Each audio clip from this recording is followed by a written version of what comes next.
आप सबको नमस्कार। आप सबका YS गुरु NCERT संस्कृत सॉल्यूशन इस YouTube चैनल पर हार्दिक स्वागत है।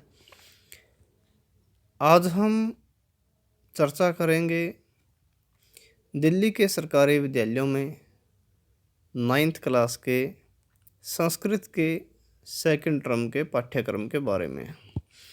यहाँ पर आप स्क्रीन पर देख रहे हैं, यहाँ पर हमारा फर्स्ट टर्म का सिलेबस दिया गया है जिसकी आप परीक्षा दे चुके हैं।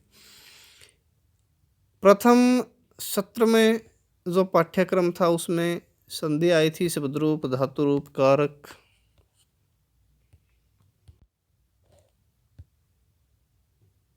और प्रत्यय, संख्या, उपसर्ग, प्रश्न निर्माण, शब्दार्थ चयन, भाषिक कार्य और पहला, दूसरा, तीसरा और पांचवा ये लेसन आपके आ चुके थे।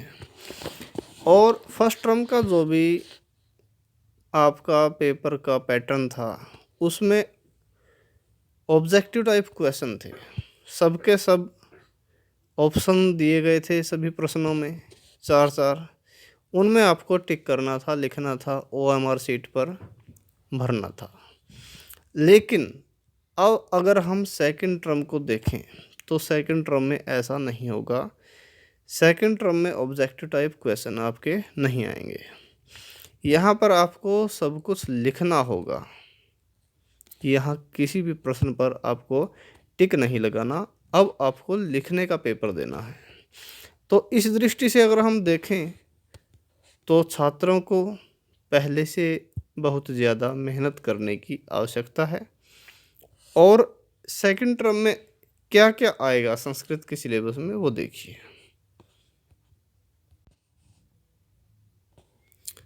यहाँ पर आप स्क्रीन पर देख रहे हैं, यहाँ हमारा 2021-22 का द्वितीय स्तर का पाठ्यक्रम है। अब यहाँ पर विशेष बातें क्या है वो देख लीजिए। सबसे पहले तो है अपठित अवबोधनम। अपठित होता है बिना पढ़ा हुआ। एक है गद्यात्मक है खंड है, अर्थात एक पैराग्राफ आएगा, 80 से 100 शब्दों के बीच का गद्यांश आएगा, या सरल कथा आएगी, या किसी चीज़ का वर्णन किया हुआ मिलेगा। और उसमें आपको क्या क्या करना है, प्रश्न आएंगे, उसमें एक पद वाले भी आएंगे, पूर्ण वाक्य वाले भी आएंगे, अवबोधनात्मक कार्य अर्थात जो भाषिक कार्य आपका होता है, टाइटल लिखना आएगा, और कर्तरी क्रियापद छांटने आएंगे, उसमें से विशेषण, विशेष्य और पर्याय, विलोम, यानी कि भाषिक कार्य जो भी होता है।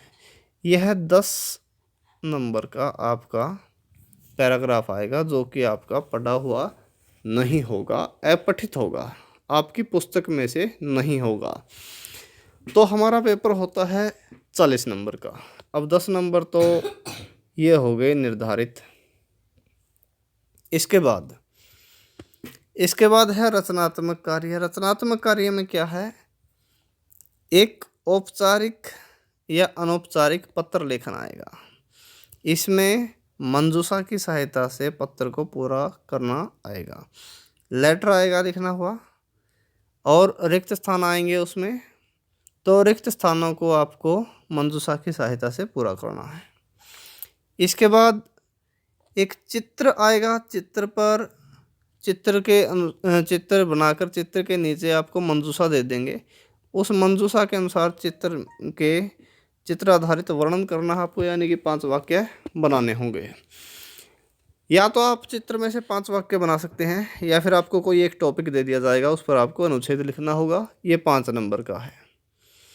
तो यहाँ पर हमारे जो नंबर बने, 10 नंबर हो गए हमारे अपठित पैराग्राफ के, फिर 5 नंबर पत्र के होंगे, 5 नंबर चित्र वर्णन या अनुच्छेद लेखन के होंगे। फिर आपको संस्कृत भाषा में अनुवाद करना होगा 5 वाक्यों का, इम्पोर्टेंट मैटर है, तो 5 नंबर का वो हो गया। इसके बाद आ गया आपका पठित अवबोधन। अब आपका पढ़ा हुआ आएगा। अब देखिए कितने नंबर निकल गए आपके, 10, 5 15, 5 20 और 5 25। तो 25 नंबर जो हैं वो आपके अलग से चले गए। अब आपकी पुस्तक में से कितने नंबर का काम रह गया? 15 नंबर का। तो यहाँ पर क्या होगा, अब देखिए आप, ये पढ़ा हुआ आएगा आपका, एक आएगा आपका गद्यांश, पैराग्राफ, उसमें आपको प्रश्न छांटने आएंगे, प्रश्नों के आंसर देने आएंगे, एक पद वाले और पूर्ण वाक्य वाले, सिर्फ ये प्रश्न आएंगे, 3 नंबर का काम है। इसी प्रकार से एक पद्यांश यानी कि एक श्लोक आएगा, उसमें से भी इसी प्रकार के प्रश्न एक पद वाले और पूर्ण वाक्य वाले आपको देने हैं, वो भी 3 नंबर का। एक नाट्यांश आएगा, यानी कि एक नाट्यांश कहते हैं जिसमें ज़्यादा करैक्टर होते हैं, कई ज़्यादा करैक्टर होते हैं, आपस में कई व्यक्तियों के संवाद होते हैं, बातचीत होती है, वो नाट्यांश, वो भी उसी तरह से आएगा, उसमें भी आपको प्रश्न छांटने आएंगे। यह हो गया हमारा 3 नंबर का।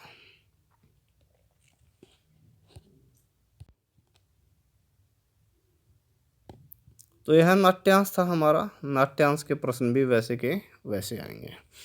फिर एक श्लोक आएगा आपका, एक श्लोक का अन्वय आपको करना होगा, रिक्त स्थान भरने होंगे मंजूषा की सहायता से, ठीक है, 2 नंबर का कार्य है।